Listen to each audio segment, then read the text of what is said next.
Continuamos con La Noche. Los latinos quieren estar bien informados, pero también entender mejor los hechos y escuchar diferentes versiones de lo que sucede. Al caer la noche, el espacio para las entrevistas, los personajes y el análisis. El punto clave de la noticia, sus protagonistas y las revelaciones de nuestras investigaciones en el programa La Noche. La Noche, martes a viernes a las 19 horas en la costa este de los Estados Unidos. Somos opinión. Somos NTN 24. Tras la conmoción que generó la decapitación del periodista estadounidense James Foley, el grupo terrorista Estado Islámico vuelve a ocupar la atención del mundo.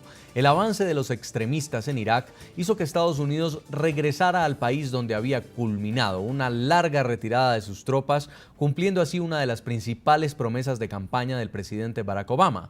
Pero, ¿cómo surgió esta organización terrorista y cuáles son sus intenciones? En el siguiente informe.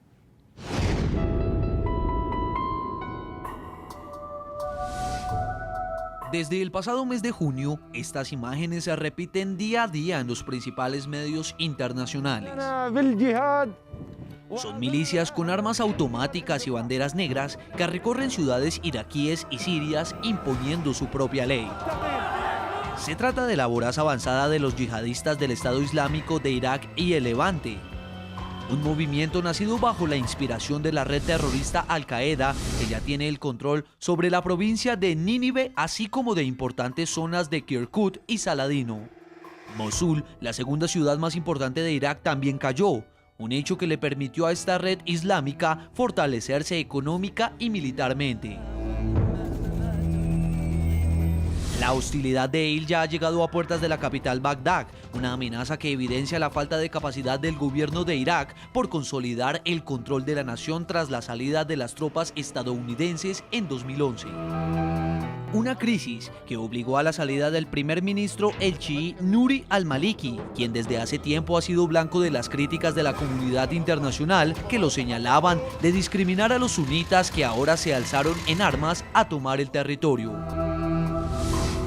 Aunque entrenadas por Washington, las fuerzas militares de Irak han huido ante el impulso islamista radical, hecho que dejó a miles de personas desprotegidas que han tenido que abandonar sus casas para salvar sus vidas. Las ambiciones de los rebeldes traspasan fronteras. Pretenden establecer una unidad territorial a través de lo que llaman un califato islámico en las regiones fronterizas de Irak y Siria, este último país sacudido por una guerra civil. Allí ya se hicieron con el poder de Deir ez-Zor. El vacío de poder que hay en varias zonas de Medio Oriente ha sido el talón de Aquiles que han aprovechado estos movimientos radicales para imponer su propósito de establecer un califato cuya constitución sea el Corán. Aunque el paraguas ideológico de los yihadistas fue Al-Qaeda, sus crueles y despiadados métodos que violan toda clase de normas internacionales han derivado en que la agrupación terrorista de Osama Bin Laden haya separado a Eihl de su plataforma. En Palm Beach, Florida, señor Luis Fleischman, doctor en sociología, usted nos hablaba de una respuesta contundente de Estados Unidos que no cree que vaya a parar y la posibilidad también de una incursión terrestre. ¿Estaría esto convirtiéndose en una realidad entonces en las próximas semanas? Bueno, no, yo justamente quería aclarar, hubo una interpretación un poco errónea por parte de ustedes y entiendo por qué, y el profesor que está hablando desde México también, pero entiendo, es culpa mía.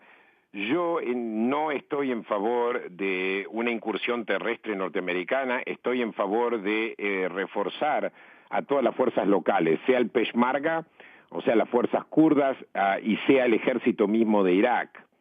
A la vez, algo bueno que hizo el presidente Obama, obviamente, fue trabajar junto con los iraquíes para forzar a Maliki a renunciar y crear un nuevo gobierno con alguien que tenga más legitimidad. Es un buen comienzo. Pienso que la situación en Irak se puede resolver sin intervención directa norteamericana, solamente mediante ataques aéreos. Pero en el caso de Siria, la cosa se pone un poquito más difícil, porque en Siria no se apoyó a los grupos democráticos, y yo estoy totalmente de acuerdo con el profesor que habla desde México, que hay que apoyar a las fuerzas democráticas dentro de la primavera árabe y que no hay que dejar pasar a esto, y estoy de acuerdo con él que se dejó pasar. Si es que existe todavía la posibilidad de apoyar a los grupos más moderados y democráticos dentro de Siria, eso es una excelente idea. Pero si no, yo creo que no va a haber otra, y esto lo dijo el general Martin Dempsey, que va a tener que haber alguna cierta operación militar en Siria para acabar con ISIS. Profesor, no veo otra. La otra es aliarse con Irán, no creo que lleve a ningún lado.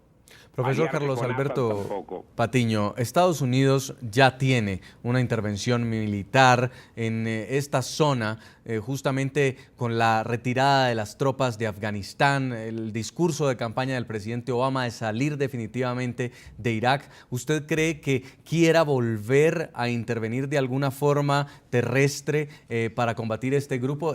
¿Vuelve a ser Estados Unidos el policía del mundo? No lo creo, y soy en esto un poco más pesimista. Primero, no lo creo, y además durante este año se ha debatido intensamente en Washington y en el Pentágono lo que algunos denominan la doctrina Obama de seguridad y defensa, que implica una reducción importante de las fuerzas terrestres norteamericanas, del ejército en especial, y un aumento de las capacidades tecnológicas de combate, de forma tal que los norteamericanos no se vean obligados a tener que hacer intervenciones terrestres. Pero más allá del tema de la doctrina Obama y más allá de la posición de los Estados Unidos, que además considero que es una obligación moral apoyar a Irak, es una obligación moral combatir y derrotar a ISIS, aparece un elemento que me parece muy preocupante, es que se ha puesto sobre el camino, ISIS ha conducido a un fortalecimiento del régimen de Bashar al-Assad, que frente al pretexto de combatir, entre otros, a ISIS, que ha permitido además un involucramiento mucho mayor de Irán en el caso de Siria, y además ha puesto sobre el tapete un posible acuerdo entre Estados Unidos e Irán, que obviamente, como lo dice el profesor Fleischman, estoy completamente de acuerdo, genera, la pregunta es ¿cuál es la ganancia real en una alianza con Irán? Cuando de hecho Irán ya tiene, desde incluso el comienzo de la guerra en 2003, una presencia muy importante con agentes de inteligencia en el territorio iraquí. Pero más allá de eso, ha quedado sobre el tapete la disputa de si los kurdos por fin van a tener su Estado.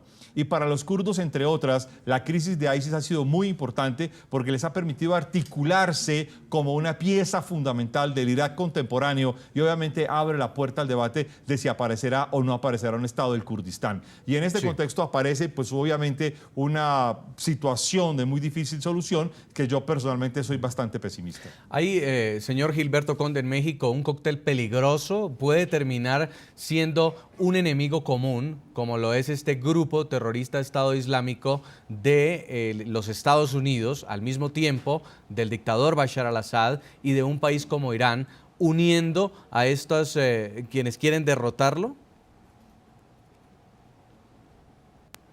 Sí, esa es una posibilidad que no podemos descartar, pero no es más que eso. Digamos que tenemos dos escenarios posibles. Uno es efectivamente que después de tratar de acabar con la organización Daesh, el Estado Islámico, por medio de bombardeos aéreos, que no lo logren y que se alíen con el gobierno de Bashar al-Assad para atacar a estos grupos. Y eso pasaría por un acuerdo con Irán. Este acuerdo tácito con Irán, al menos tácito, parece que se dio en Irak. Entonces, ¿por qué no se daría en Siria? Podría ser. El otro escenario sería empezar a atacar a Daesh, al Estado Islámico.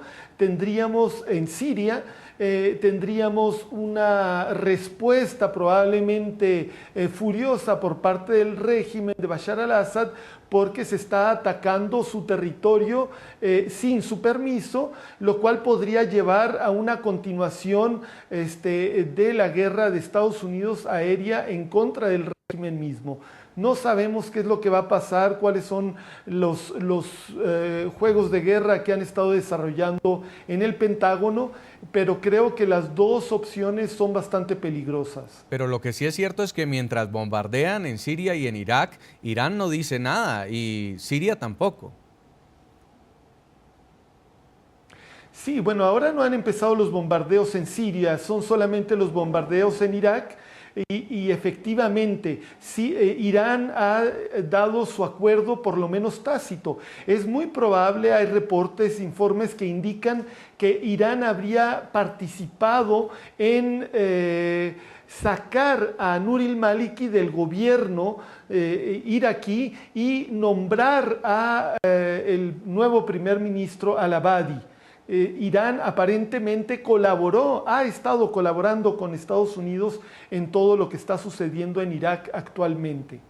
A propósito de las tácticas brutales de yihadistas en Irak, ¿qué opinan ustedes, los televidentes, del papel que está jugando Estados Unidos en la solución de esta crisis? Pueden seguir opinando a través de las cuentas de Twitter del equipo periodístico del programa La Noche y leemos algunos de sus mensajes a esta hora. Carlos Ignacio Perdomo dice, debería ser más contundente o no meterse. Con aguas tibias solo generará más dolor para la gente que dice defender.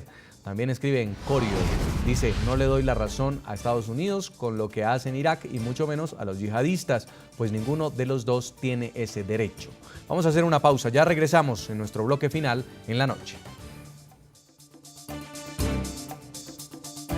Ya regresamos con La Noche.